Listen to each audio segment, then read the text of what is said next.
ಓಂ ಶಬ್ದಾದಿಭ್ಯಃ ಅಂತಃಪ್ರತಿಷ್ಠಾನಾನ್ಯೇತಿಜೇನ ತಥಾ ದೃಷ್ಟ್ಯುಪದೇಶಾದ್ ಅಸಂಭವಾತ್ ಪುರುಷವಿಧಮಪಿ ತೇನ ಮಧೀಯತೆ. ಓಂ ಅಯಮಗ್ನಿರ್ವೈಶ್ವಾನರಃ ಯೇನೇದಮನ್ನಂ ಪಚ್ಯತೆ.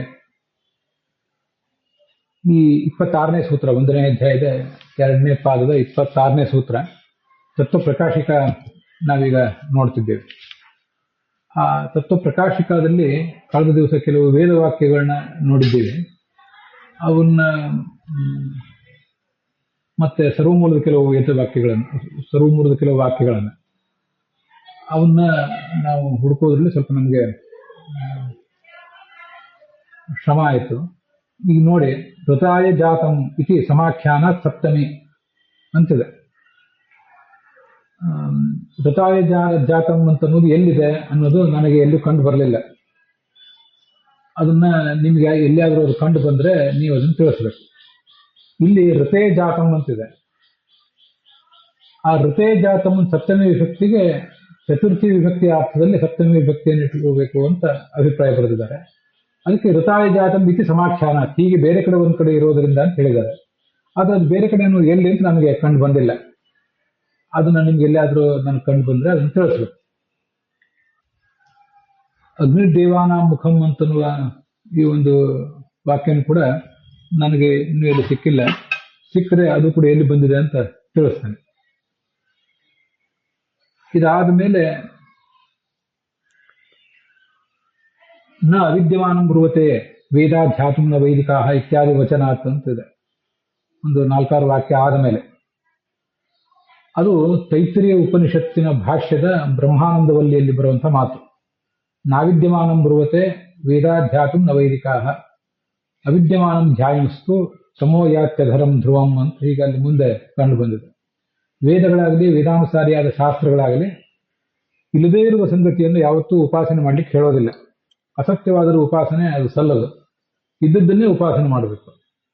ಯಾರು ಅವಿದ್ಯಮಾನವಾದನ್ನು ಉಪಾಸನೆ ಮಾಡ್ತಾರೆ ಅವರು ತಮಸ್ಸಿಗೆ ಹೋಗ್ತಾರೆ ಅಂತ ಅಲ್ಲಿ ಕಂಡು ಬಂದಿದೆ.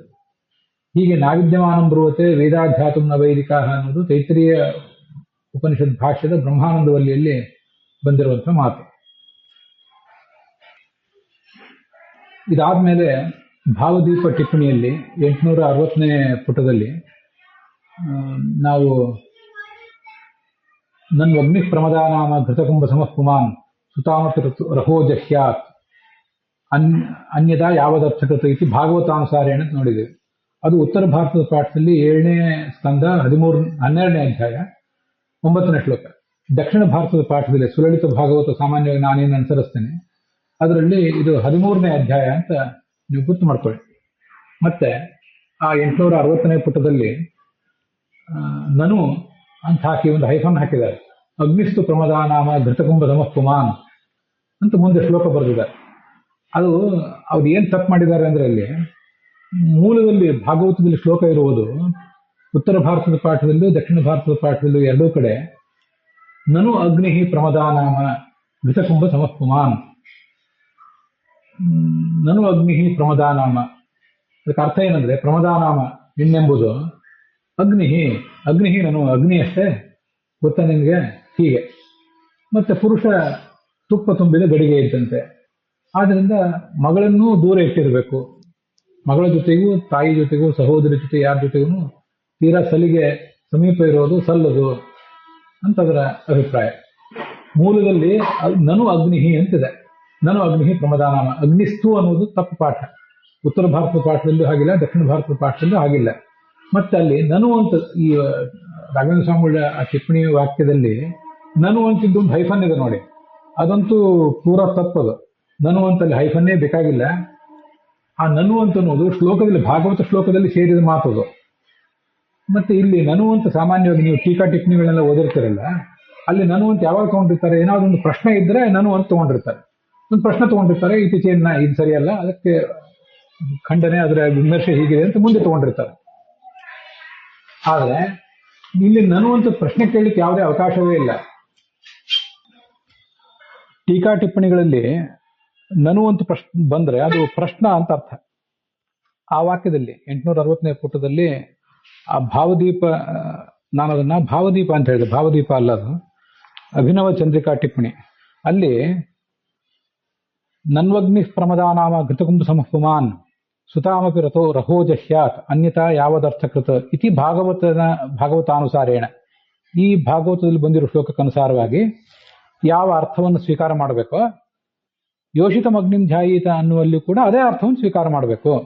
ಆದ್ರಿಂದ ನೀವು ಪೂರ್ವ ಪಕ್ಷದವರು ದೃಷ್ಟಾಂತ ಏನು ಕೊಟ್ಟಿದ್ರಲ್ಲ, ಯೋಷಿತಮಗ್ನಿಂ ಧ್ಯಾಯೀತ ಅನ್ನುವಲ್ಲಿ ಉಪಾಸನೆಗಾಗಿ ಸ್ತ್ರೀಯನ್ನ ಅಗ್ನಿ ಅಂತ ಹೇಳಿದ್ದಾರೆ. ವಸ್ತುತಃ ಅವಳು ಅಗ್ನಿ ಅಲ್ಲ.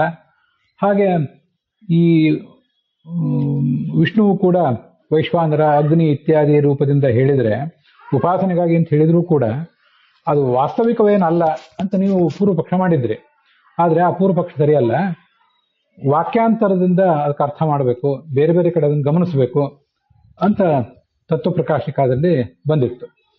ವಾಕ್ಯಾಂತರಸ್ಯ ಅವಿರೋಧೇನ ಯಹ ಅರ್ಥ ಸ್ಥಾಪ್ಯತೆ ತದರ್ಥತ್ವಾಚ ಅಂತ ಟೀಕಾದಲ್ಲಿದೆ. ವಾಕ್ಯಾಂತರ ಅಂದ್ರೆ ಭಾಗವತ ಇತ್ಯಾದಿ ಕಡೆಗಳಲ್ಲಿ ಬಂದಿರುವಂಥ ಅರ್ಥ. ಅದಕ್ಕೆ ವಿರೋಧ ಆಗದೆ ಇರುವಂತೆ ಏನು ಅರ್ಥವನ್ನು ತಿಳ್ಕೋತೀವೋ ಅದೇ ಅರ್ಥವನ್ನ ಇಲ್ಲಿ ಯೋಷಿತಮಗ್ನಿಂ ಧ್ಯಾಯೀತ ಅನ್ನುವಲ್ಲಿ ಕೂಡ ಮಾಡಬೇಕು ಅಂತ ಅದರ ಅಭಿಪ್ರಾಯ. ಆದ್ರಿಂದ ನನು ಅಗ್ನಿ ಅಂತ ವಾಕ್ಯ ಶಾರ್ಟ್ ಆಗುವುದೇ ಅಲ್ಲ. ಅಭಿನವ ಚಂದ್ರಿಕಾದಲ್ಲಿ ಅದೆಲ್ಲ ಎಡಿಟಿಂಗ್ ಮಿಸ್ಟೇಕ್ಸ್ ಅಷ್ಟೇ. ಅವರು ನನ್ವಗ್ನಿ ಪ್ರಮದಾನಾಮ ಅಂತ ಶ್ಲೋಕವನ್ನು ಹೇಳಿರ್ತಾರೆ. ಇವರು ಆ ನನು ಅಂತನ್ನೋದನ್ನು ಸರಿಯಾಗಿ ಗಮನಿಸದೆ ಭಾಗವತ ಪಾಠವನ್ನು ತಪ್ಪಾಗಿ ಹಾಕಿದ್ದಾರೆ. ಹಾಗೆ ಅಷ್ಟು ವಾಕ್ಯದ ಆರಂಭವನ್ನು ಕೂಡ ತಪ್ಪಾಗಿ ಹಾಕಿದ್ದಾರೆ. ಅದು ನನು ಅಂತ ಭಾಗವತ ಶ್ಲೋಕನೇ ಪ್ರಾರಂಭ ಮಾಡಿ ಪ್ರಶ್ನ ಅಲ್ಲ ಅಂತ ಅದನ್ನು ಸರಿಯಾಗಿ ಬರ್ಕೊಳ್ಬೇಕು. ಅದು ಮುಂದಿನವರಿಗೆ ಓದೋರಿಗೆ ಅನುಕೂಲ ಆಗ್ತದೆ. ಇಲ್ಲದೆ ಹೋದ್ರೆ ಏನು ಸಮಸ್ಯೆ ಆಗ್ತದೆ ಅಂದ್ರೆ ಅವರೊಂದು ಏನೋ ಪ್ರಶ್ನೆ ಕೇಳ್ತಿದ್ದಾರಲ್ಲಿ ನನು ಎಂಬ ಮಾತಿನಿಂದ ಅಂತ ಆಗ್ತದೆ. ಇತ್ತೀಚೆಯನ್ನ ಅಂತ ಮುಂದಿನ ವಾಕ್ಯ ಇಲ್ಲ. ಅದರಿಂದ ಅದೆಲ್ಲ ಅಸಂಗತ ಆಗ್ತದೆ. ಹಾಗೆ ಅದನ್ನು ತಿದ್ದುಕೊಂಡು ಬರ್ಕೊಳ್ಳೋದು ಒಳ್ಳೆಯದು. ಮುಂದೆ ಯೋಷಿತಮಗ್ನಿಂ ಧ್ಯಾಯೀತ ಅಂತಿದೆ. ಆ ಯೋಷಿತಮಗ್ನಿಂ ಧ್ಯಾಯೀತ ಅಂತ ಅನ್ನೋದು ಎಲ್ಲಿ ಬಂದದ್ದು ವಾಕ್ಯ, ಯಾವ ವೇದ ಭಾಗದಲ್ಲಿ ಅದು ಬಂದಿದ್ದು ಅಂತ ನನಗೆ ಸಮಾಧಾನ ಎಲ್ಲೂ ಸಿಗಲಿಲ್ಲ. ಅದು ಯೋಷಿತಂ ಸ್ತ್ರೀಯನ್ನು ಅಗ್ನಿಂ ಧ್ಯಾಯೀತ, ಅಗ್ನಿ ಎಂಬುದಾಗಿ ಭಾವಿಸಬೇಕು ಅಂತ ಅದರ ಅರ್ಥ. ಅದು ಎಲ್ಲಿ ಬಂದಿದೆ ಅಂತ ನಾವು ಈಗ ತಂತ್ರಜ್ಞಾನದ ಮೂಲಕ ಸರ್ಚ್ ಮಾಡಿದರೆ ಛಾಂದೋಗ್ಯ ಉಪನಿಷತ್ತಲ್ಲಿ ಹಾಗೆ ಬಂದಿದೆ ಅಂತ ಅಲ್ಲಿ ಕಾಣಿಸ್ತದೆ. ಆದರೆ ಛಾಂದೋಗ್ಯ ಉಪನಿಷತ್ತಿನಲ್ಲಿ ಆ ಥರ ಬಂದಿಲ್ಲ. ಅಲ್ಲಿರೋದು ಬೇರೆ ವಾಕ್ಯ ಇದೆ. ಇದು ಎಲ್ಲೋ ಬೇರೆ ಕಡೆ ಇದ್ದಿರಬೇಕು ಅಂತ ಹೀಗೆ ನಮ್ಗೆ ಕಾಣಿಸ್ತದೆ. ಸರಿ, ಈಗಲ್ಲಿ ಛಾಂದೋಗ್ಯ ಉಪನಿಷತ್ತಿನಲ್ಲಿ ಸ್ತ್ರೀಯನ್ನ ಅಗ್ನಿ ಅಂತ ಭಾವಿಸಬೇಕು ಅಂತ ಬಂದಿದೆ ಅಂತ ನಾವು ನೋಡಿದ್ವಲ್ಲ, ಆ ಭಾಗವನ್ನು ನೋಡೋಣ. ಹಾಗೇನೆ ಭಾವದೀಪ ಟಿಪ್ಪಣಿಯಲ್ಲಿ, ರಾಘವೇಂದ್ರ ಸ್ವಾಮಿಗಳ ಭಾವದೀಪ ಟಿಪ್ಪಣಿಯಲ್ಲಿ 858ನೇ ಪುಟದಲ್ಲಿ ಒಂದು ವಾಕ್ಯವನ್ನು ಸ್ವಲ್ಪ ತಿದ್ದುಕೊಳ್ಬೇಕು, ಅದನ್ನು ಗಮನಿಸಿ. 858ನೇ ಪುಟ ಭಾವದೀಪ ಟಿಪ್ಪಣಿ, ವಾಕ್ಯಾಂತರಸ್ಯೇತಿ ಅಂತ ಪ್ರತೀಕ ಇದೆ. ಅಲ್ಲಿ ತಸ್ಮಿನ್ ಅಗ್ನೋ ದೇವ ರೇತೋ ಜುಹ್ವಂತಿ ಅಂತಾಗಿದೆ. ಅದು ಜುಹ್ವಂತಿ ಅಲ್ಲ, ಜುಹ್ವತಿ ಅಂತ ಆಗಬೇಕು. ಅದನ್ನು ತಿದ್ದುಕೊಳ್ಬೇಕು. ಜುಹ್ವಂತಿ ಅಂತ ಬಹುವಚನ ಅಂತ ತಿಳ್ಕೊಂಡಿದ್ದಾರೆ. ಹಾಗಲ್ಲ, ಅದು ಜುಹೋತಿ ಜುಹುತಃ ಜುಹ್ವತಿ ಅಂತ ಬಹುವಚನ, ಜುಹೋತಿ ಅಂತ ಏಕವಚನ.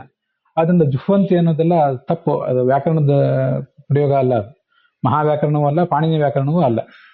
ಜುಹ್ವಂತಿ ಇತಿ ವಾಕ್ಯಾಂತರಸ್ಯ ಯಹ ಅರ್ಥ, ನೀವೇನು ಅರ್ಥವನ್ನು ಹೇಳ್ತೀರಿ ಅದೇ ಅರ್ಥವನ್ನೇ ಯೋಷಿತಮಗ್ನಿಂ ಧ್ಯಾಯೀತ ಅನ್ನುವಲ್ಲಿ ಕೂಡ ಮಾಡಬೇಕು ಅಂತ ಅರ್ಥ. ಅದೇನು ಅಂದ್ರೆ ರೇತೋರೂಪ ಆಹುತ್ಯಾಧಾರತ್ವಂ. ಈಗಾಗಲೇ ನಾವು ಹಿಂದೆ ನೋಡಿದ್ದೀವಿ. ವಾಕ್ಯ ಹೇಳಬೇಕು ಅಂತ ಹೇಳಿದ್ದೇನೆ ಅಷ್ಟೇ. ರೇತಸ್ಸೆಂಬ ಆಹುತಿಗೆ ಆಧಾರವಾದವಳು ಈ ಸ್ತ್ರೀ, ಆದ್ರಿಂದ ಅವಳನ್ನ ಅಗ್ನಿ ಅಂತ ಹೇಳ್ತಾರೆ. ಹೇಗೆ ಅರ್ಥ ಮಾಡ್ತೀವೋ ಹಾಗೆ ಪ್ರಕೃತ ಶ್ರುತಿ ಅಂದ್ರೆ ಯೋಷಿತಮಗ್ನಿಂ ಧ್ಯಾಯೀತ ಅನ್ನೋದು ಕೂಡ ಅರ್ಥ ಮಾಡಬೇಕು ಅಂತ ಅದರ ತಾತ್ಪರ್ಯ. ಯೋಷಿತಮಗ್ನಿಂ ಧ್ಯಾಯಿ, ಈ ರೇತೋ ಜುಹ್ವತಿ ಅಂತ ಅನ್ನೋದು ಏನಿದೆಯಲ್ಲ, ಇದು ಛಾಂದೋಗ್ಯ ಉಪನಿಷತ್ನಲ್ಲಿ ಬಂದಿರುವಂಥ ಭಾಗ. ಅದನ್ನು ನೀವಲ್ಲಿ ಗುರುತು ಮಾಡ್ಕೊಳ್ಬೇಕು. ಛಾಂದೋಗ್ಯ ಉಪನಿಷತ್ನಲ್ಲಿ 5ನೇ ಅಧ್ಯಾಯದಲ್ಲಿ ಇವೆಲ್ಲ ಸಂಗತಿಗಳು ಬಂದಿವೆ. ಅದರಲ್ಲಿ ತಸ್ಮಿನ್ ಅಗ್ನವು ಅಂತ ಏನಿದೆಯಲ್ಲ, ಅದು ಈ 8ನೇ ಖಂಡದಲ್ಲಿ ಬರುವಂಥ ಮಾತು. ಯೋಷಾವಾವ ಗೌತಮಾಗ್ನಿ, ಈ ಸ್ತ್ರೀಯೇ ಒಂದು ಅಗ್ನಿ. ನೋಡಿ, ಈ ಮಾತು ಬಂದಿದೆ. ಯೋಷಿತಂ ಅಗ್ನಿಂ ಧ್ಯಾಯೀತ ಅನ್ನೋದು ಇಲ್ಲೆಲ್ಲೂ ಕಾಣಿಸ್ತಿಲ್ಲ. ಸರಿ, ತಸ್ಯಾಹ ಉಪಸ್ಥಯೇವ ಸಮಿತ್, ಸ್ತ್ರೀಯನ್ನ ಅಗ್ನಿ ಅಂತ ಭಾವಿಸಬೇಕು. ಅಲ್ಲಿ ಸಮಿತ್ ಯಾವುದು? ಮತ್ತೆ ಉಪಮಂತ್ರಯತೆ ಅಂದ್ರೆ ಸ್ತ್ರೀ ಪುರುಷರ ನಡುವಿನ ಒಂದು ಪ್ರೇಮದ ಸಲ್ಲಾಪ ಏನಿರ್ತದೆ ಅದೇ ಧೂಮ, ಉಪಸ್ಥಾನವುದೇ ಸಮಿತ್ತು ಅಂತ ಹೀಗೆಲ್ಲ ಅಲ್ಲಿ ಬಂದಿದೆ.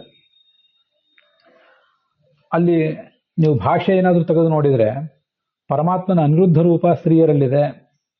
ಈ ಅನಿರುದ್ಧ ಎಂಬ ರೂಪ ಯೋಷ ಅಂತ ಹೆಸರು ಹೊಂದಿದೆ. ಇದು ಒಂದು ಅಗ್ನಿ ಅಂತ ಅಗ್ನಿ ಅಂತ ಇಲ್ಲಿ ವರ್ಣನೆ ಮಾಡಿರುವುದು ಪರಮಾತ್ಮನ ಅನಿರುದ್ಧ ಎಂಬ ರೂಪ ಅಂತ ಕಂಡು ಬರ್ತದೆ. ಅದಲ್ಲ ಅಂತಲ್ಲ, ಅದಂತೂ ಅಲ್ಟಿಮೇಟ್ ಅರ್ಥ. ಆದ್ರೆ ಅದಕ್ಕಿಂತ ಮುಂಚಿನ ಒಂದು ಅರ್ಥ, ಬೇಸಿಕ್ ಅರ್ಥ, ಸ್ತ್ರೀಯೇ ಒಂದು ಅಗ್ನಿ. ಅದನ್ನು ಇವರೆಲ್ಲ ರಾಘವೇಂದ್ರ ಸ್ವಾಮಿಗಳು ಮೊದಲಾದವರೆಲ್ಲ ಹೇಳೇ ಇದ್ದಾರೆ. ಸ್ತ್ರೀ ಒಂದು ಅಗ್ನಿ ಅನ್ನೋದು ಬೇಸಿಕ್ ಅರ್ಥ. ಸ್ತ್ರೀಯಲ್ಲಿರುವ ಅನಿರುದ್ಧ ಎಂಬ ರೂಪ ಅದಕ್ಕೂ ಯೋಷ ಅಂತ ಹೆಸರು. ಯೋಷ ಅಂದ್ರೆ ಹೆಂಗಸು, ಅವಳಲ್ಲಿರುವ ಯೋಷ ಎಂಬ ಹೆಸರಿನ ಭಗವಂತನ ರೂಪ, ಅದಕ್ಕೆ ಅನಿರುದ್ಧ ರೂಪ ಅಂತ ಹೆಸರು. ಅದು ಅಗ್ನಿ. ಹಾಗಾಗಿ ಭಗವಂತನೂ ಒಂದು ಅಗ್ನಿ, ಸ್ತ್ರೀಯೂ ಒಂದು ಅಗ್ನಿ ಅಂತ ಹೀಗೆಲ್ಲ ಅಲ್ಲಿ ಮುಂದೆ ಬಂದಿದೆ. ತಸ್ಮಿನ್ ಅಗ್ನೋ ದೇವಾ ರೇತೋ ಜುಹ್ವತಿ ಅಂತ ಅದನ್ನೇ ಮಾತನ್ನೇ ರಾಘವೇಂದ್ರ ಸ್ವಾಮಿಗಳಿಂದ ಕೋಟ್ ಮಾಡಿರೋರು.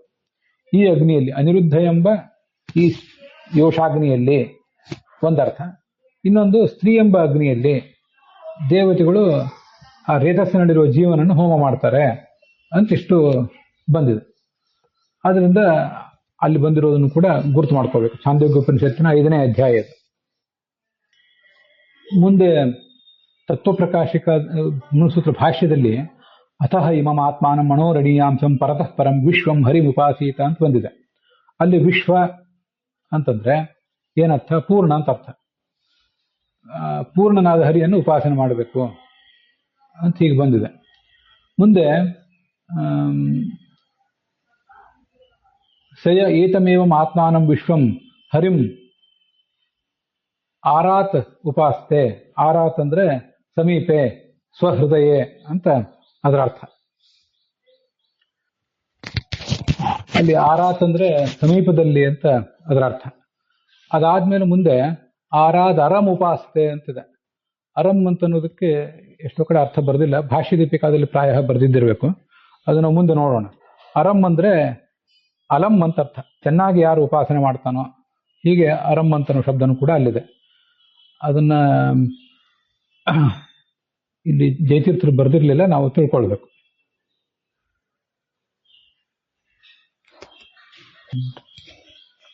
ಮುಂದೆ ಹರಿಮುಪಾಸೀತ ಇತಿ ಅಂತಿದೆ ಭಾಷ್ಯದಲ್ಲಿ. ಆ ಇತಿ ಶಬ್ದಕ್ಕೆ ಏನು ಅರ್ಥ ಮಾಡಬೇಕು ಅಂತ ಒಂದು ಪ್ರಶ್ನೆ ಬರ್ತದೆ. ಅದಕ್ಕೆ ಬೇರೆ ಬೇರೆ ಟಿಪ್ಪಣಿಗಳಲ್ಲಿ ಹೀಗೆ ಹೇಳಿದ್ದಾರೆ. ಹರಿಮುಪಾಸೀತ ಎಂಬುವಲ್ಲಿ ಏನು ಇತಿ ಅಂತ ಶಬ್ದ ಇದೆ, ಅದು ವಿಧಿ ಸಮಾಪ್ತಿ ಅನ್ನೋ ಅರ್ಥವನ್ನು ಹೇಳ್ತದೆ. ವಿಧಿ ಅಂದ್ರೆ ಹೀಗೆ ಮಾಡಬೇಕು ಅಂತ ಅನ್ನೋದನ್ನ ವಿವರಿಸಿ ಹೇಳ್ತಾ ಇದ್ರು. ಆ ವಿವರಿಸಿ ಆ ಸ್ಟೇಟ್ಮೆಂಟಿನ ಸಮಾಪ್ತಿ ಅನ್ನೋ ಅರ್ಥದಲ್ಲಿ ಆ ಹರಿಮುಪಾಸೀತ ಇತಿ ಅನ್ನೋದನ್ನ ಹೊಂದಿಸ್ಕೋಬೇಕು. ಹೀಗೆ ಪ್ರಥಮ ಇತಿ ಶಬ್ದ ಅಂದ್ರೆ ಪರತಃ ಪರಂ ವಿಶ್ವಂ ಹರಿಮುಪಾಸೀತ ಇತಿ ಅನ್ನುವಲ್ಲಿರುವಂತಹ ಇತಿ ಶಬ್ದ. ಎರಡನೇ ಇತಿ ಶಬ್ದ ಅಂದ್ರೆ ಸರ್ವರೂಪ, ಅದಾದ್ಮೇಲೆ ಇರುವಂತಹ ಇತಿ ಶಬ್ದ. ಆ ಇತಿ ಶಬ್ದ ಅನ್ನೋದು ಇತಿ ಉಪಾಸೀತ ಅಲ್ಲಿಗೆ ಅನ್ವಯ ಅಂತ ಅದಕ್ಕೆ ಜಯತೀರ್ಥರು ಅನ್ವಯ ತೋರಿಸಿದ್ದಾರೆ. ಪ್ರಕರಣ ಬಲಾಚ್ಚ ವೈಶ್ವಾನರಸ್ಯ ವಿಷ್ಣುತ್ವ ನಿಶ್ಚಯೋ ಭವತಿ ಇತ್ಯಾಹ ಅಂತಿದೆ. ಅದನ್ನ ಮುಂದಿನ ದಿವಸ ನೋಡೋಣ, ನಾಳೆ ದಿವಸ. ಅಲ್ಲಿಗೆ ಇವತ್ತಿನ ವಿಭಾಗ ಸಮಾಪ್ತ ಆಗಿದೆ.